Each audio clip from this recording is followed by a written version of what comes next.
What exactly does the UN get out of this, in the sense that you've got the state sovereignty issue? I just mentioned the R2P and the fact that while there has been a clear sense, there's a mandate of sorts endorsed by all the member states in 2005 World Summit about genocide and the rest of it, crimes against humanity.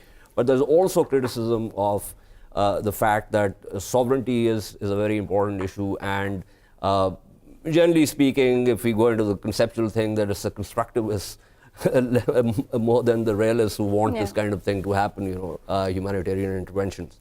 So where does the debate stand there? I think the debate really falls into how much we have veered away from the traditional form of UN peacekeeping, which traditionally was based on three principles, which were consent of the state to which the peacekeepers were deployed, impartiality, and non-use of force, except for in case of self-defense. So there were issues with all three. I mean, which state can consent when you have a civil war going on, which is the actual government, which is going to be the representative of the state to consent to that.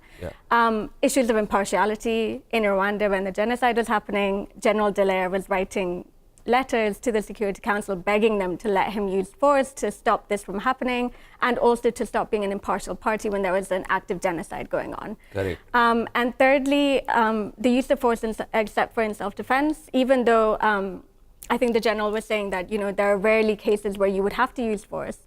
I have seen in South Sudan, the UN peacekeepers, they actually stood by when civilians were being raped, when civilians were being tortured, when they were being beaten. So in those situations, do we need a more robust enforcement mechanism? Do we need more robust peacekeepers who will actually intervene in those situations and not be idly, standing by? And then when we have the state sovereignty issue, this whole responsibility to protect comes out of this idea that sovereignty is not merely a right anymore, it's more of a responsibility. And if you're not going to take on that responsibility or adequately discharge that responsibility, then the international community or members of the international community can intervene on the population's behalf. And we've seen calls for that in Darfur, we've seen calls for that in Kosovo. So there's going to always be this kind of tension because 2.1 is very clear on what sovereignty is. It doesn't talk about responsibility, it talks about sovereignty as a right in and of itself.